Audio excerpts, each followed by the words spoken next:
អូខេសួស្តីអ្នកទាំងអស់គ្នាថ្ងៃនេះគឺខ្ញុំមាន melody មួយដែលចង់ឲ្យអ្នកទាំងអស់គ្នាស្ដាប់អញ្ចឹងណាអញ្ចឹងយើងទៅស្ដាប់ទាំងអស់គ្នា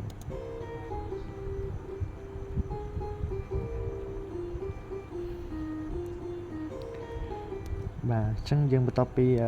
ស្ដាប់ melody នេះចប់ហើយគឺយើងទៅយក melody នោះទៅច្នៃចេញជាមួយបទបានន័យថាយក melody ទៅផ្សំជាមួយនឹងឧបករណ៍ផ្សេងៗទៀតដើម្បីឲ្យបានចេញជា full song អញ្ចឹងណាបងប្អូនអញ្ចឹងយើងទៅមើលបងប្អូនអញ្ចឹងបន្ទាប់ពីហ្នឹងគឺយើងប្រើហ្គីតាដែរប៉ុន្តែយើងប្រើជាលក្ខណៈថាដើរជា chord ហើយ chord ហ្នឹងគឺយើងដើរជាលក្ខណៈស្មើនឹង finger picking យើងលេង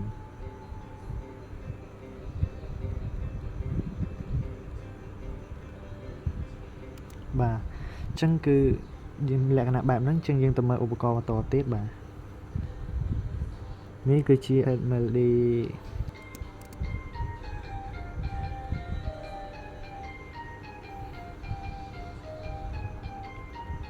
បាទនេះគឺជា kick អញ្ចឹងយើងស្ដាប់បងប្អូនគ្នា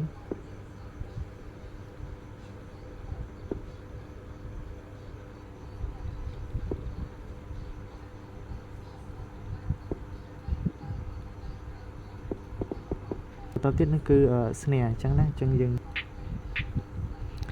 អ្នកនរគ្នាអានេះគឺយើងគេហៅថា snare ឬក៏ clap តែភាគច្រើនគេហៅ clap ប្រភេទពួកចេះប្រើនៅក្នុង hip hop បែបចេះអញ្ចឹងណា hi hat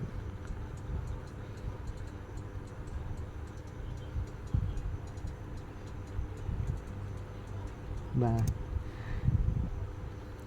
ប្រភេទតុំដែលយើងលេងដើម្បីឲ្យវាកាន់តែមានជាតិអញ្ចឹងណាវាស៊ីនឹងស្គរដែរអ្នកនរគ្នាតែវាជាប្រភេទតុំបាទអញ្ចឹងយើងអស់ហើយអញ្ចឹងយើងទៅនៅ sorry អ្នកនរគ្នានៅបន្តនេះគឺជា AO8 yeah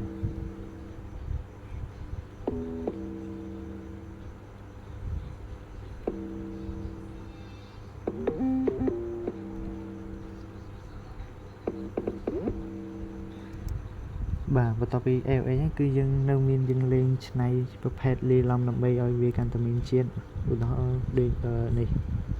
សលេងស្រែនេះអ្នកនរគ្នាមើលនេះគឺជាសលេងស្រែអញ្ចឹងណាហើយមួយទៀតគឺយើងប្រើជាលក្ខណៈគេហៅថា open head បាទសលេង shield អញ្ចឹងណាសលេង shield អញ្ចឹងហើយទៀតគឺយើងមានប្រើ FX ជប់នេះ FX